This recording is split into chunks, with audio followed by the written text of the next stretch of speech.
ก็ลองผิดลองถูกมาสู่ชีวิตจนกว่าเฮาสิมีผลสำเร็จนั่นล่ะเพื่อเฮาอยากให้ครอบครัวเฮาดีขึ้นอยู่รอดจังซี่นะบ่ให้แบบว่าบ่ให้ตกต่ำบ่ให้น้อยหน้าเขาจังซี่นะเทียบเทียมเขาได้จังซี่นะเดี๋ยวนี้แม่ก็จาก10 ปีมานี่แม่รู้สึกว่าแม่ดีขึ้นแม่ภูมิใจขึ้นจังซี่นะ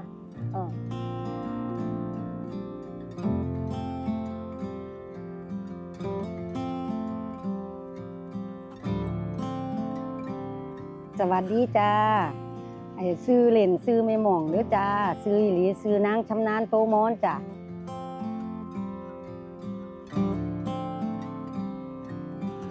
ปัจจุบันก็เฮ็ดให้ไสนานี่ล่ะลูกก็ปลูกหอมปลูกหยังนั่นล่ะอาชีพของเฮามันก็ทำนาอยู่แล้วปลูกหอมอยู่แล้วเพราะว่าพ่อแม่ก็พาเฮ็ดแบบนี้มาตลอดได้สืบสานมาจากพ่อแม่นั่นล่ะมาทำเริ่มตัวเองนี่ประมาณพ่อแม่เสียมานี่ล่ะแล้วก็มามีครอบครัวก็เริ่มเฮ็ดเป็นของตัวเองแต่ละปีนั่นน่ะเราว่าแม่ก็สู้ชีวิตมาก็ด้วยความลำบากลองผิดลองถูกมาคือกัน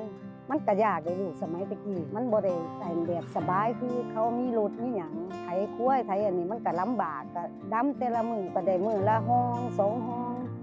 คันสมัยเดี๋ยวนี้ก็เฮ็ดมื้อเดียวก็แล้วเป็น10 ไร่20 ไร่ไปเลยแหมเพราะว่าเฮาทันสมัยมาเรื่อยแหมมันมีรถไถมีเนาะก็ซอยให้เฮาแบบบ่เมื่อยแฮงน่ะนะดีขึ้นอย่างแฮงอยู่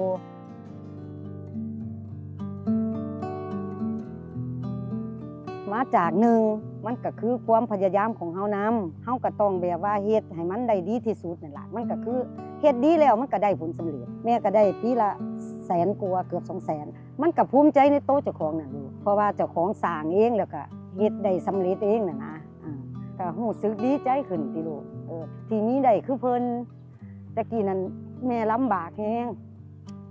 แม่ลำบากอีหลีเดี๋ยวนี้แม่ก็จาก10 ปีมานี่แม่รู้สึกว่าแม่ดีขึ้นแม่ภูมิใจขึ้นจังซี่นะ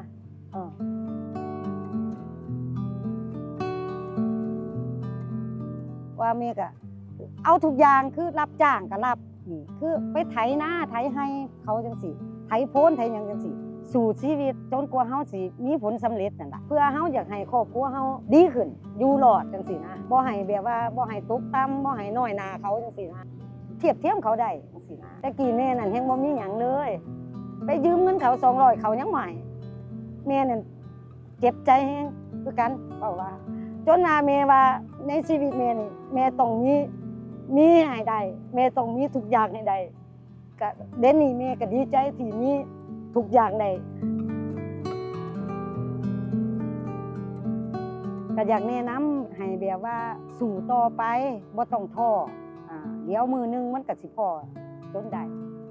พอได้ความที่สำเร็จจนได้แต่ว่าก็อยากให้สู้ชีวิตจนกว่าเฮาสิมีผลสำเร็จนั่นล่ะ